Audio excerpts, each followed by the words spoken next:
Good morning. It's Friday morning. Good morning, everyone. Welcome to Rise and Shine. My name is Coach Lacy, and it is Friday morning. And if you are watching this on YouTube, please be sure to hit the subscribe button. If you're watching on Facebook, you might want to subscribe as well so that you can catch a replay because all replays will go behind the subscriber wall. Otherwise, you can join our group, Rise and Shine, on Facebook, Rise and Shine with Morning Moon, where you can anchor in with your daily foundations of wellness. So, once again, my name is Coach Lacy, and I want to welcome you this morning to Rise and Shine. Today, I am talking about something that we will all walk through in one way or another, and it's something pretty raw and real for me that it's literally the journey I've been going through since 2017, actually since 2011 was when I really had my first hit with grief. And it's life asks of us a lot sometimes. And this morning it dawned on me that this Sunday marks 8 years since my brother Hunter took his own life. 8 years. It's almost a decade. He was 18 years old when he took his life. He was almost ready to graduate. He had just beat stage 4 rhabdomyosarcoma. He'd been a year cancer-free.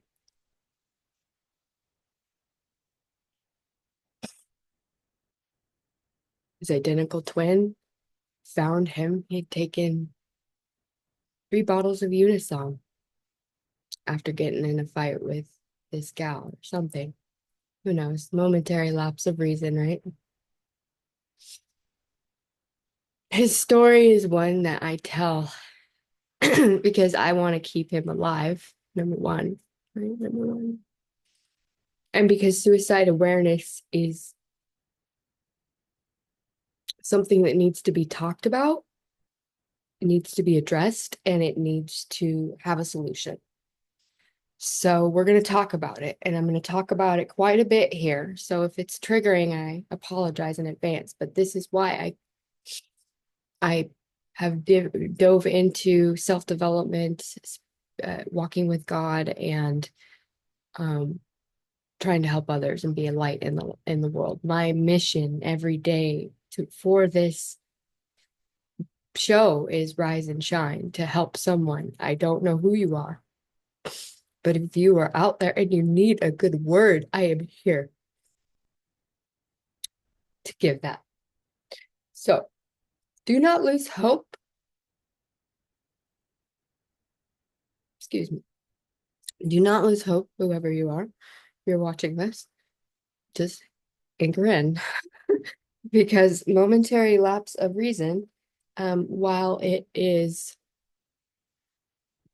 uh, while you know, it's really difficult to get through those moments of wanting to just be done with everything and, make a decision that could be a game changer and a life ender because you have a emotional spiral and then a momentary lapse of reason. And so my mission here is to help those get out of the spiral, get out of the rabbit hole.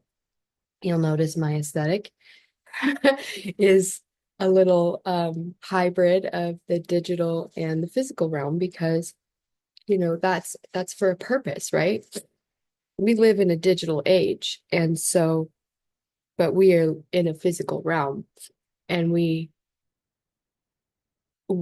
get so lost in our heads sometimes and stuck in the spiral and stuck in the rabbit hole. We need to be pulled out. Someone needs to give us a ladder.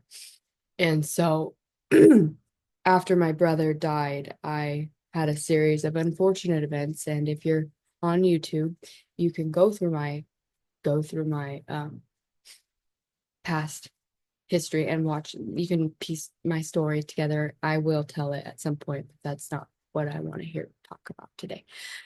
I I've battled addiction. I have battled so many things, just so many things. And I want to impart the skills that I have developed within myself through the chaos to you, people out there, whoever you are. So, like I said, this Sunday is my baby brother. He was born when I was 15. I was 15 when Brett Hunter was born. He was an identical twin. He was the first of the twins to be born. With my father and my stepmother. You know, so having a sibling at 18, or I mean at 15, it, you know, when they're born and you know, it changes you. It makes you have a more parental role in their life rather than a sibling role. And so it hit me differently.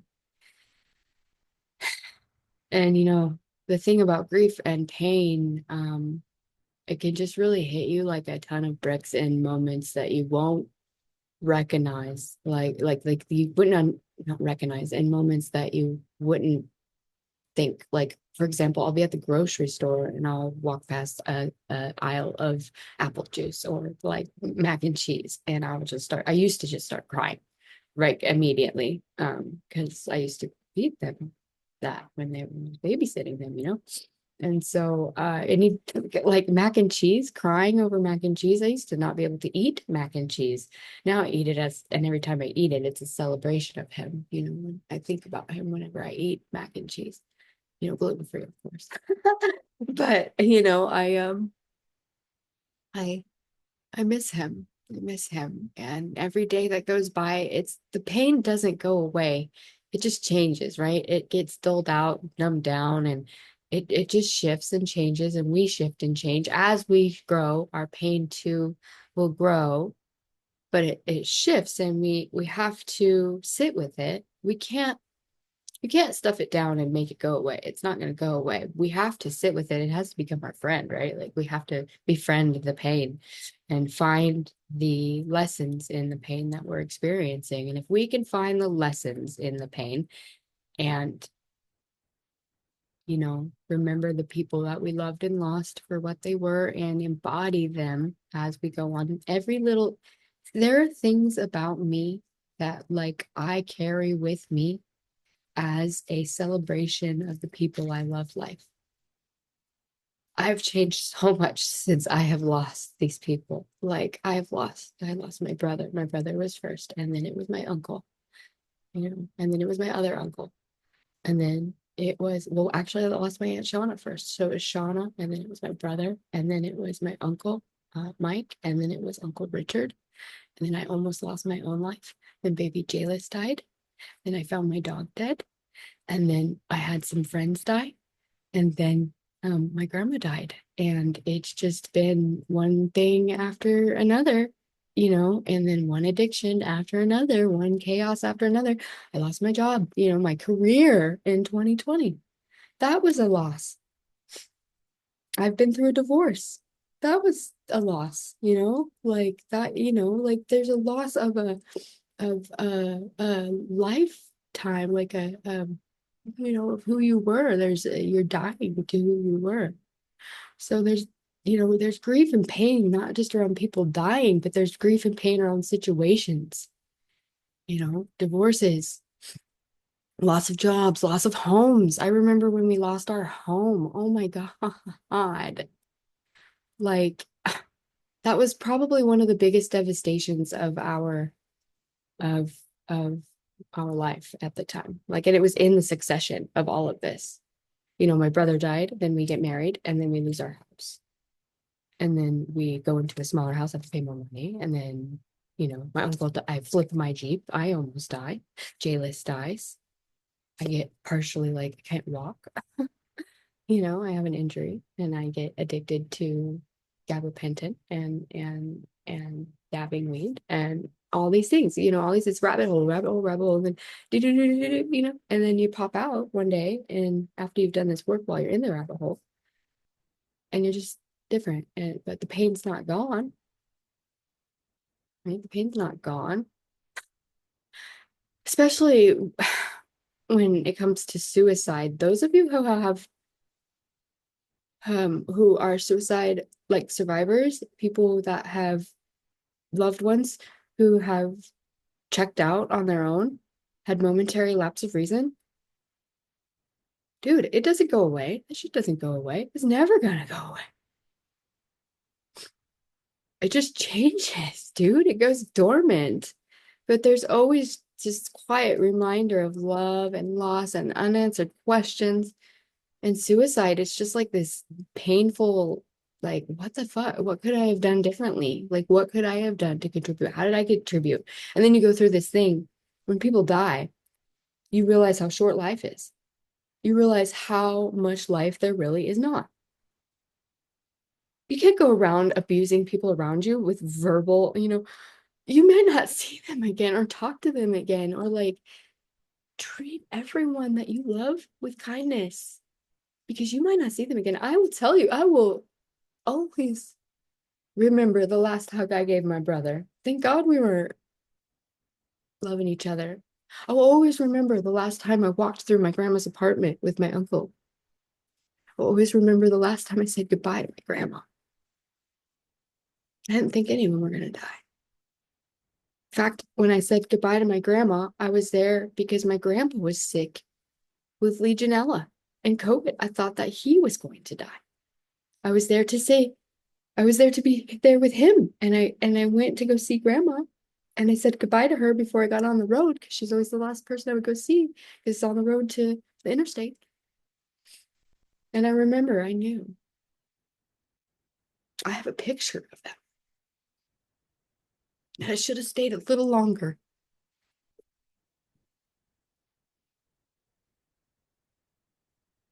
So time doesn't heal all wounds, dude. Like it doesn't. But you can get out of the rabbit hole and you don't have to let emotions affect the way you treat others or yourself or how you show up in the world. You need to show up in the world in a way that helps other people, right? Time doesn't always heal. It doesn't heal. It transforms us. It teaches us how to carry our backpack differently. My mom always says, carry your own backpack. Don't carry other people's backpack unless they're sick or something. It's a mountain. Carry your own backpack. Time teaches us how to carry our backpack up the mountain. We are traveling these switchbacks to the top of the mountain and back down again, you know, till we die, till we die on the mountain. We're going to die on that mountain, you know? Pain teaches us how to anchor into life and anchor even in the presence of grief. It teaches us if we allow it to, you have to allow it to, you have to recognize when we need something, we have to recognize what our needs are, right? That's basic needs. How we treat people as a result of our emotions will show up later in our lives, right? Like it shows up later. It's crazy. It's crazy. Some of the words we say, we think we can just word vomit all over people and they'll just take it because unconditional love, right? We can't verbally accost each other and ourselves when we're hurting. We can't neglect each other or ourselves when we're hurting. We can't neglect our emotions. We have to recognize when we are hungry, angry, lonely, tired, scared, frightened, vulnerable. These vulnerable moments when emotions run high, everything hits us harder. Everything, everything, everything. So, of course, we can reframe and we can look for the lessons and the meaning and the beauty and the pain. And we can do all the things and read all the books and do the devotionals and get right with God and do it all. But if you can't connect to yourself energetically and feel those emotions and release them and let them go and let yourself cry, reframing is not going to work, right? Like you've got to do all of it. You've got to do all of it. So give yourself permission to fully feel it, man. Deeply, honestly, raw. Because grief, it demands to be felt. It demands it. It requires us to address it. It shows up in the body. Emotions are trapped. All illness starts with emotion. It gets trapped in the body. It starts in the gut. All illness really starts in the gut, and all of it is connected to your emotion. And so we as people have to really learn how to manage our emotions and let them flow through, because emotions are just energy and frequency that's like flowing through your body that you're emitting, right? And if we get stuck and an emotion gets stuck in your heart or stuck in your gut or stuck in your mind, you're going to end up having things pop up that you don't even consider. There's a great book. It's called The Body Keeps a Score. It's a little heady though. Like it's for total nerds. And so like people like me would love it, who love to read. But if you don't love to read, maybe just watch a YouTube on it. The concept is this: when you have emotions that and grief and pain and trauma that gets when something happens to you, there is a physical imprint that gets stored in your memory, not only but just your in your body itself. So that energy becomes stored in your body in different places, and determining on what the event was or what you're going through, it will be stored in different places, like your shoulder, your neck, your like, depending on where it's at, it connects to some sort of an emotional event. And I know a fabulous naturopathic physician here in Wenatchee, who actually teaches these things to people. So if you are interested in learning more about that, you can visit her website at www.drtera.com. She's very versed in this. I used to work with her, and her philosophy on how the body stores emotion and shows up as pain is just incredible. And I encourage you, if you're stuck in this, to either work with me with some coaching, because I have some release techniques, or go work with someone like her. She does do online work as well. So, but I would say that today, if you can allow yourself permission to feel fully and deeply and honestly and listening, you have to listen. You'll be able to pull yourself up out of that rabbit hole a little easier, right? Like we get stuck in these rabbit holes, whether it's a rabbit hole of learning, a rabbit hole of building, a rabbit hole of emotion. We get stuck in little rabbit holes. And sometimes it's difficult to get out. Like it's not, how do you find the way out? Well, I'm throwing you a ladder here, throwing you a ladder. And if you're stuck in your emotions and you need some help, I would really encourage you to book a session with me. I offer everyone a free hot coaching session, or you can do a session one-on-one with me, or we have a program. So reach out, reach out. There are tools for you. And I'm reminding you as well, and myself, because sometimes I feel a little chaotic. It's okay to not be okay. That's so cliche, but it's super cliche, and I'm not one for cliches, but it is okay to not be okay. It is okay to feel like shit, dude. It's okay.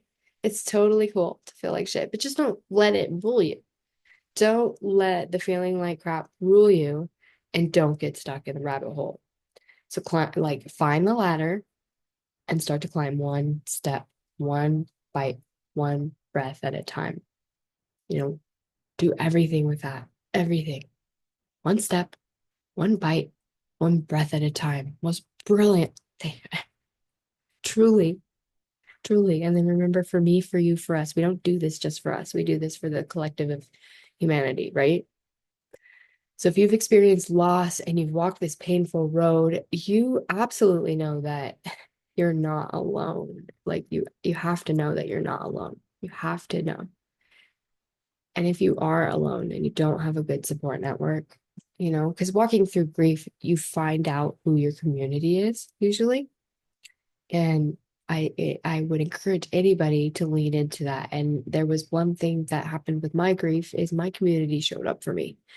And I'm so thankful. If there's any reason I remain in Wenatchee when my family lives in Wyoming, is my community. And so if you are scared and you feel alone, you can always reach out to me and I will be your community. I'm starting a grief group in person here in Wenatchee at the All Good Things Crystal. It's been in the works for a while, but it's happening. So I'm going to work on an online version and let you guys know. But if you need this, I want to provide it for you. Please comment in the comment section below or reach out. If you've experienced loss, you need support. Community is everything. Okay. Feel your tears. Let your emotions move through you. And remember, if you need to get out of, if you have been feeling your tears and you are tired of it and you're like, oh, but Lacy, I have been releasing.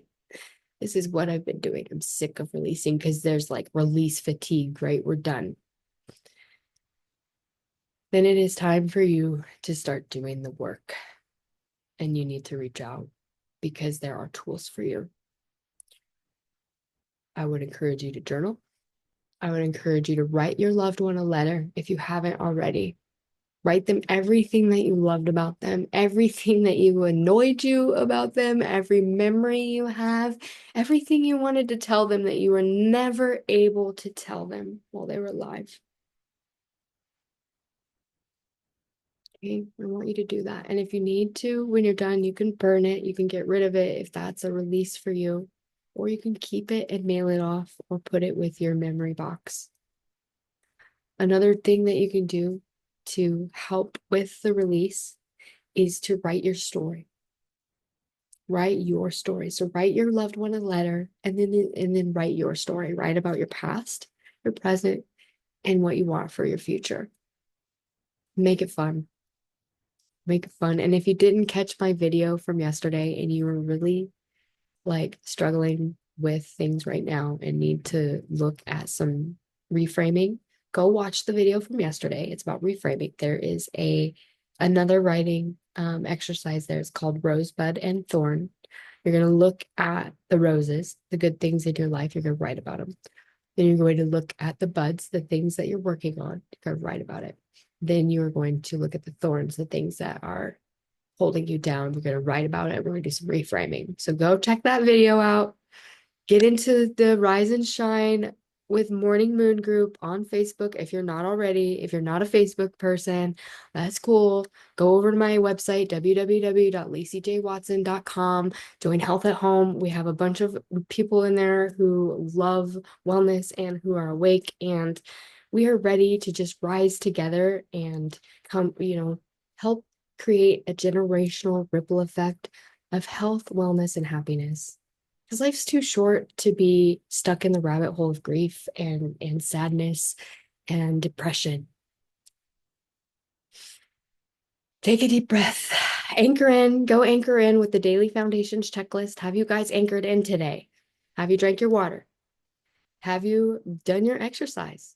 Done your journaling? Read your devotional or your inspirational or your motivational? Have you ate your clean foods? Have you done all the things today that you need to do? Go anchor in. All right. This weekend, I'm going to be holding my brother Hunter in my heart, as I always do. Come see us at Pybus Market in Wenatchee. We will be having our artisan handcrafted air fresheners. I have some new designs available. I cannot wait to share them with you. If you'd like, you can order them online as well. Okay, remember, we're all in this. We are all in this world together, feeling the pain. It's not easy. Thank you for being here. Thank you for listening. It's all right to feel. That is how we heal. See you Monday. Ciao.